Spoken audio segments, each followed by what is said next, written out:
Well, as you can see, Dodge has always had a flair for the bright colors, as you see with this Sublime, beautiful, beautiful Dodge. What was very nice was that 2007 Dodge brought it back in the Charger, in the Dodge Charger RT Daytona.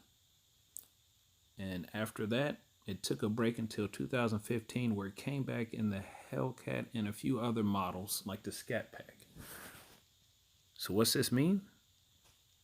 Well, coming in the Chicago Auto Show in 2019 from February 9th to February 19th, you will get the opportunity to see the 2019 Dodge Charger and Challenger in that striking Sublime green.